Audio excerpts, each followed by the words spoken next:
Locked on NFL Thursday. We're here to kick off the NFL week. Got a Thursday night football matchup between the Eagles and the Texans. Are the Eagles going to go undefeated? We're going to go through their regular season schedule and see how realistic that is. Then, a lot of movement at the trade deadline. What was the best trade that was made? And finally, what's the best game of week 9? Me and Alex are going to take our pick. All of that and more on a Thursday edition of the Locked On NFL podcast. Let's roll. You are Locked On NFL, your daily NFL podcast. Part of the Locked On Podcast Network, your team every day.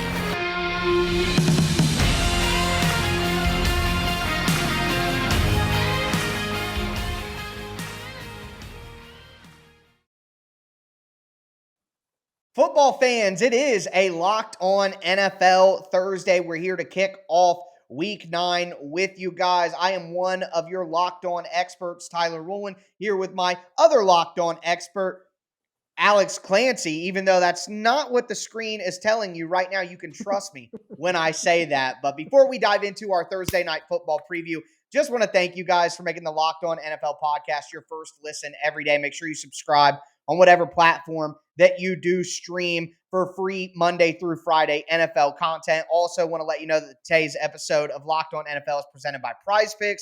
PrizePicks is daily fantasy made easy. You pick 2 to 5 players, and if they score more or less than their PrizePicks projection, you can win up to 10 times your money on your entry. First-time users can receive a 100% instant deposit match up to $100 with promo code Locked On. That's PrizePicks.com, promo code Locked On. But me and Alex wanted to find a little bit of a different slant to preview this Thursday night football game. You have the Philadelphia Eagles going up against the Houston Texans. And Alex, let me say this. I am the host of Locked On Titans. We did cover, I did watch the Texans play last week. I dive into the film, all of that. And I have to say this. The Houston Texans, this 2022 Houston Texans team is the worst, most disrespectful to the viewer football team that I've ever watched on film, that I've actually broken down their tape to see what they're doing. The effort, the want to, the pride, it is not there for this Texans team. They're 1-5-1 right now. I think the 7-0 Philadelphia Eagles might beat them 40-0. Do you think Houston has a chance in this game? No. But there are a couple things that they have going for them. One, they've got nothing going for them. No, they've got they could get a high pick, right? They've got home field. Okay, it's Thursday night. Yeah. Philly's coming off a very, very emotional win, even though it didn't really feel like it had that much. The game wasn't super close. AJ Brown, I feel bad doing this for you on Thursdays. But the thing is, because you hosted Locked On Titans, you knew how great AJ Brown was, and you knew they should give him the stadium, the deed to the stadium to keep him there. And it was a difference. It was a difference between $3 million a year. What was it? $4 million a year. It was according to reports, the Titans were around 20 to 22. Philly was at 25 with more guaranteed money. But honestly, it doesn't matter what the difference is. Look, the guy is worth every cent. Yeah, and so he had 3 touchdowns. I mean, it was an absolute what they both did was they unlocked each other. Him and Jalen Hurts unlocked each other, and it's holy sweet mother. So going to this game, I've seen weirder things happen. I remember a Houston Texans Cincinnati Bengals game on a Monday night where the Texans were the world beaters and Cincinnati beat them. Tyler Eifert had one of the games of his life. I remember that from Monday night. Or Houston beat Cincy. I can't remember. The severe underdog won that game. It's Davis Mills isn't good. Brandon Cooks can't be happy. And Dameon Pierce is now the running back. Everybody's going to be looking at poor Dameon Pierce. He's playing with the Houston Texans. Seems like Lovie Smith still isn't a good head coach in the NFL.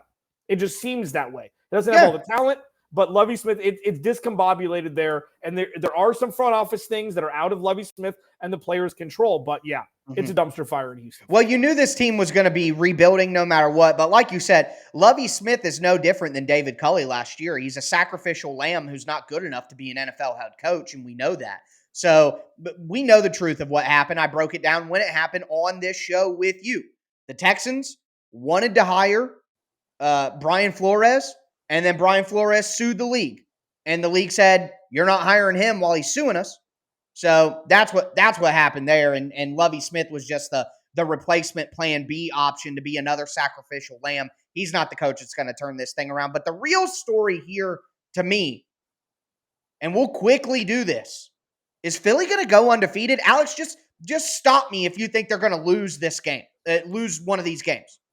At home on Monday Night Football against the Commanders next week. On the road against Indianapolis. At home on Sunday Night Football or Thursday Night Football. No, Sunday Night Football against the Packers. Then on December 4th, the Eagles are at home. They play the Titans. Then they play the Giants, the Bears. They play at Dallas on Christmas Eve. The Saints, but they're at home. The Giants, but they're at home. Any of those games you think they're going to lose? Dallas and Christmas Eve. Dallas is going to get good. Dallas is going to get good, in my opinion. I feel like Dak Prescott showed last week. Dak Prescott's a really good quarterback, okay? He's never going to be Troy Aikman, who wasn't touched for 5 years. He's never going to – they're never going to have they're never going to have that offensive line ever again. Ezekiel Elliott is a good running back. I'm sorry, he is. Their offensive line hasn't been great. Tony Pollard is the better running back, yes. They've got weapons. Dalton Schultz, like what wins late in the season and the playoffs is running the ball, a good tight end, and a quarterback who doesn't make that many mistakes. And Dak Prescott is the best game manager we've seen in a long time. Yeah. You know, he's excellent. Like, he can run the ball. The Cowboys are going to be good, and I need people to just chill the hell out with that. Check out Marcus Mosher and Landon McCool from Locked On Cowboys. They do a great job over there. That's the one. But I agree with you. But there's always going to be another one. It could be Green Bay. I think it's Green Bay. That's the one that I was going to say. On it's either Thanksgiving or the Sunday Night Football game after Thanksgiving. But Green Bay has enough talent on their team, like just the roster of guys, that if they put it together, I think that they could have a chance to beat Philly if Philly has an off day. But I think you picked the best answer, and that's that Christmas Eve matchup in the 4 o'clock window against the Cowboys, because I think the Cowboys are a much better team than the Packers. And I underestimated the Cowboys defense coming into the season. Personally, they've been good. So I think that's really the only spot. But the point remains, I mean, it wouldn't be inconceivable for Philly to go undefeated at this point. So it will be exciting to watch Jalen Hurts and A.J. Brown and that defense and see what they're able to do the rest of the year. But there was a lot of movement on the trade deadline day. What was the best move? What was maybe the worst move? I got a take on that side of things. So we're going to get into that. Before we do want to tell you guys a little bit more about Blue Nile. Whether you're looking to pop the question, you have a milestone to celebrate, or you just want to let your love sparkle, Blue Nile can help you make your celebrations even more memorable. They're the original online jeweler. Blue Nile offers the largest selection of independently graded diamonds and pieces priced significantly below traditional retailers. And if you're like Alex or you're like me and you're an idiot when it comes to jewelry, I don't know about diamond shape and size and clarity, settings, styles. I don't have a dang clue. Blue Nile has 24/7 expert support to guide you through the process. You can talk to them on the phone. If you don't like that, you could do it via chat, but they're not just going to leave you out there with no paddle going up the river. They're going to help you and basically hold your hand every step of the way so you make sure you make the best decision and you're happy with your purchase. And the person you're buying it for will be even more happy than you. You can shop stress-free with Blue Nile's 100% satisfaction guarantee. Make your moment sparkle with Blue Nile. Go to BlueNile.com. Use the code LOCKEDON. You're going to save $50 on your purchase of $500 or more. That's BLUENILE, BlueNile.com. Promo code LOCKEDON to save $50 on your purchase of $500 or more. That's BlueNile.com. Promo code LOCKEDON.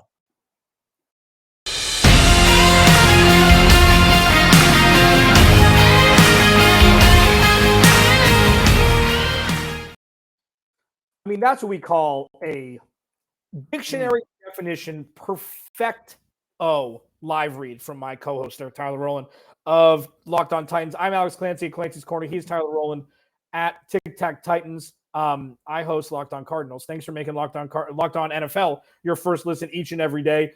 Make your second listen Locked On Sports today. Like, everybody's talented on this platform. Otherwise, we wouldn't have jobs.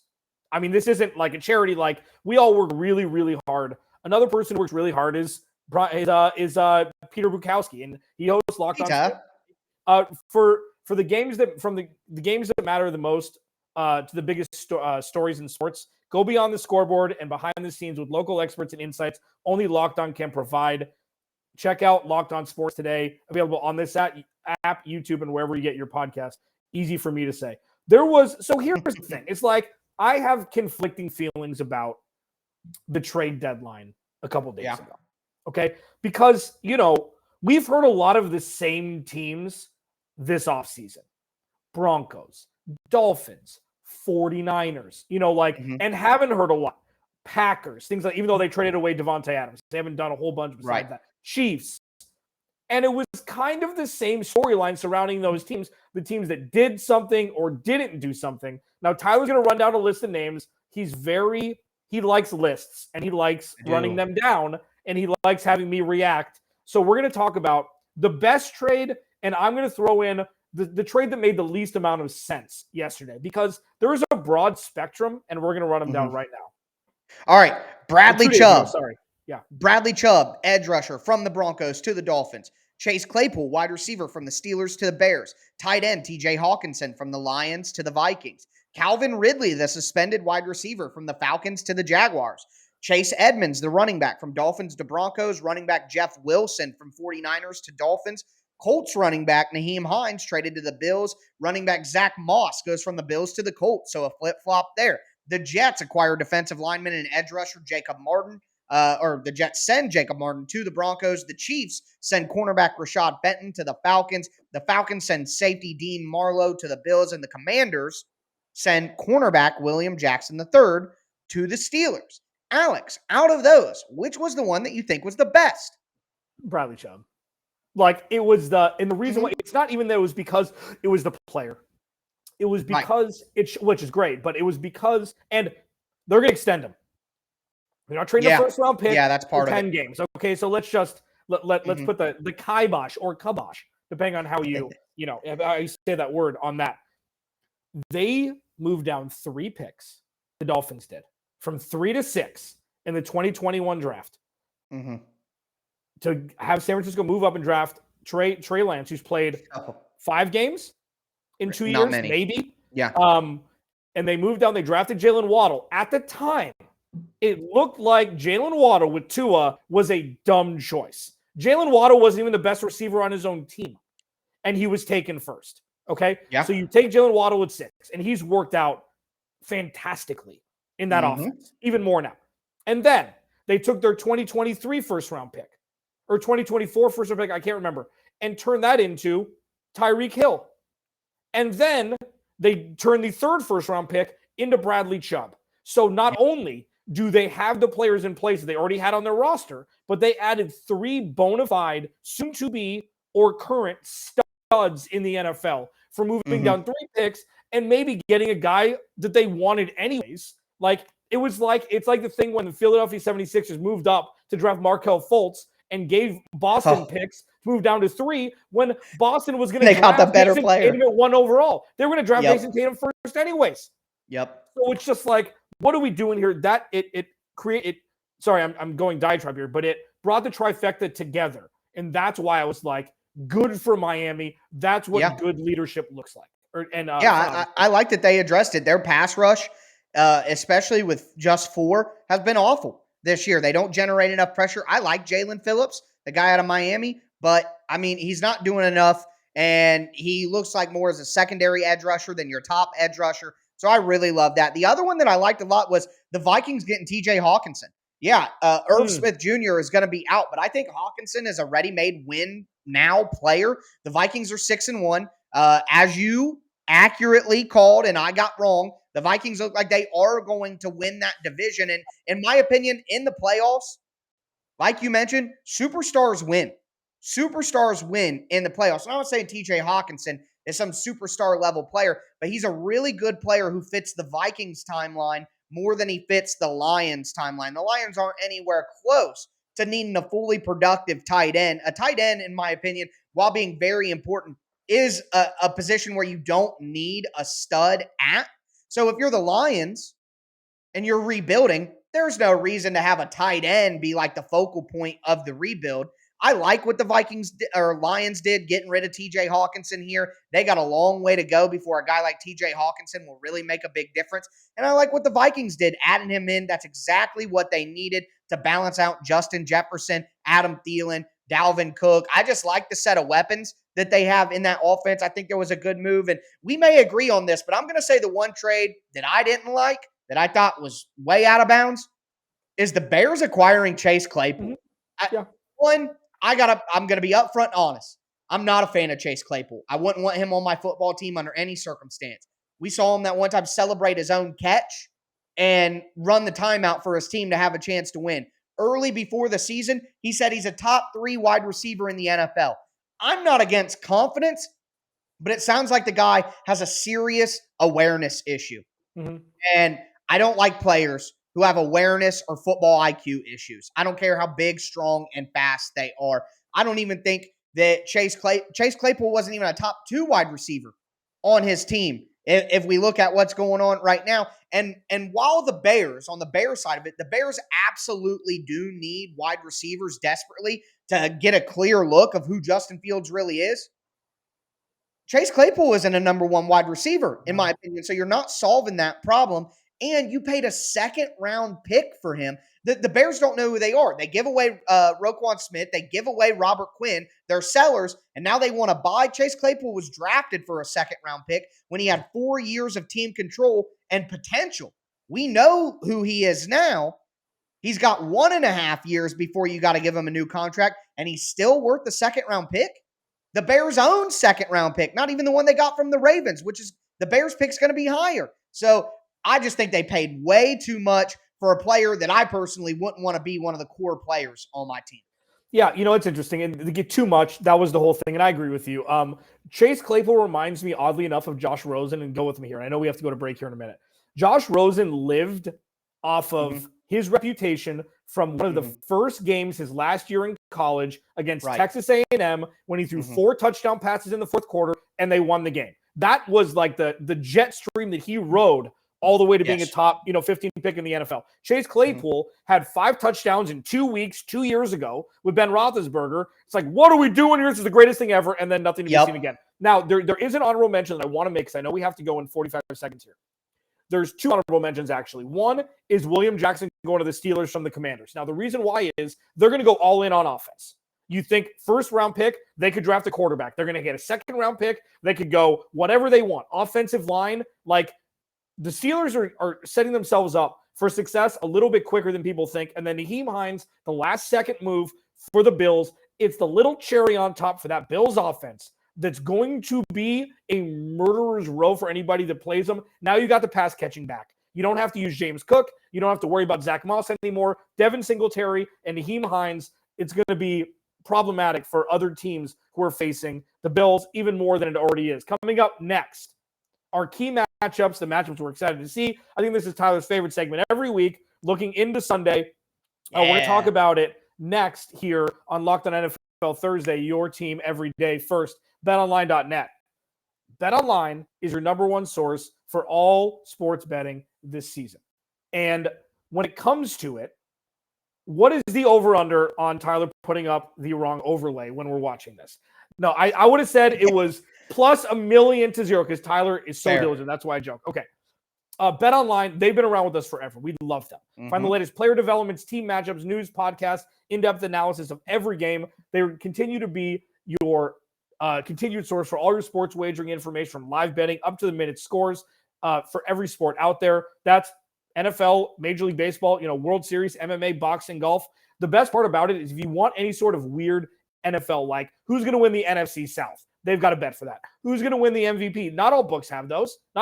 You've got options for days at betonline.net. Go to the website today or use your mobile device to learn more. BetOnline, where the game starts.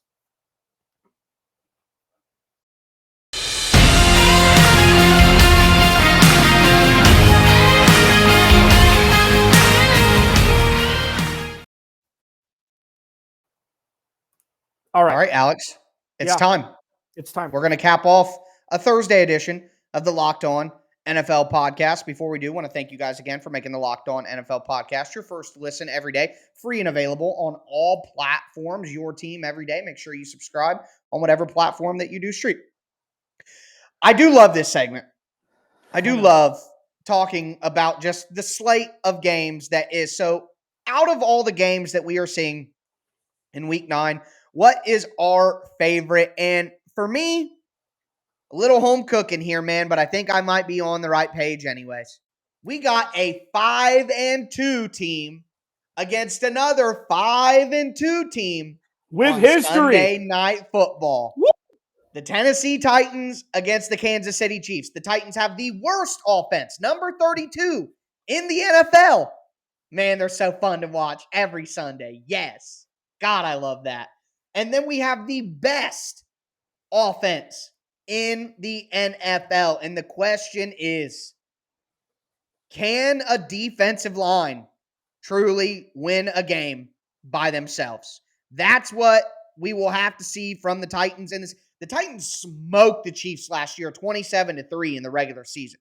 People always forget that the Titans are good in the regular season. I don't know why. They're going to beat your favorite team when you least expect it during the regular season. Now you get to the playoffs and it's Tannehill choke time, but it's the regular season, ladies and gentlemen. So the Titans are going to compete in this game. Will the Titans defensive line be able to do you remember last year when Patrick Mahomes' face bounced off of Jeffrey Simmons' knee and Mahomes was doing the wobbly dance out there? And Patrick Mahomes said it himself. The Titans came in last year and the Chiefs were not ready for the physicality. Lovie Smith of the Texans just said that. We weren't ready for the Titans' physicality. We weren't. Well, I bet the Chiefs are ready this year because they remember last year. And as you can probably tell in my voice, I think this is going to be a massive blowout for Kansas City. Last year, as we say on Locked On Titans, Redacted had 7 catches for 91 yards. The guy over in Philly now, he who must not be named. But they don't have him anymore. They got torn ACL, 30-year-old corpse of Robert Woods, and then a bunch of dudes you've never heard of. And they're as bad as you think they are. It's not a situation where I'm supposed to tell you they're underrated. They aren't. They're properly rated. But the equalizer is the Titans' defensive line, which right now I think is the best in the NFL.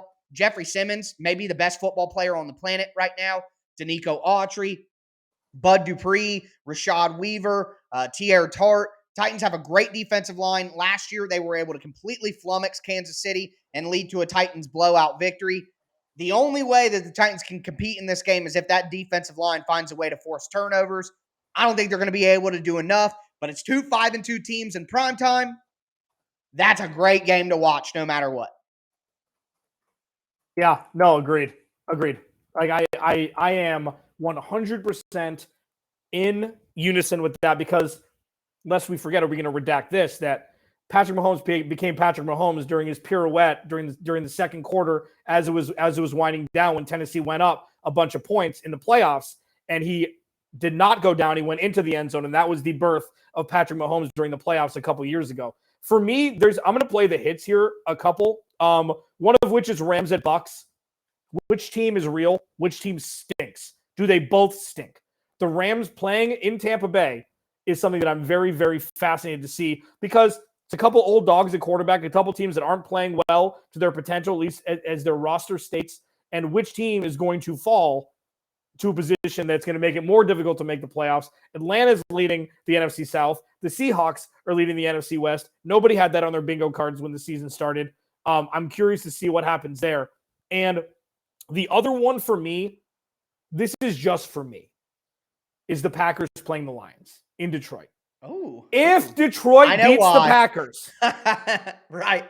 Like just if. And this isn't like a boo Aaron Rodgers thing. You know what? The Lions have been a fun team to watch fantasy football-wise for sure. Dan Campbell with his, they're not there yet, but they're trying.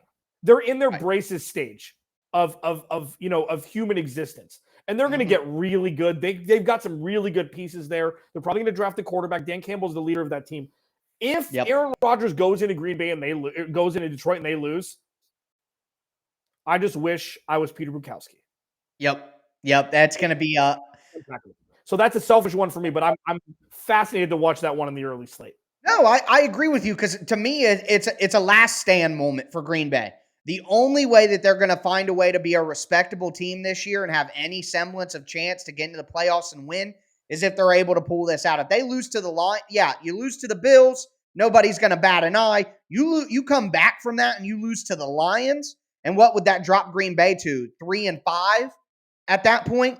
I think they could be in a lot of trouble if that happens. It will be interesting to watch for that reason. But that's going to do it for us today, NFL fans. We went over the Thursday night football game. We talked about the trade deadline moves, talked about the best games of the week. Hope you guys did enjoy. Be back on Friday for your boy Q and Chris Carter to break down the rest of the NFL schedule. That's going to do it for us today, though. Football fans, enjoy the weekend.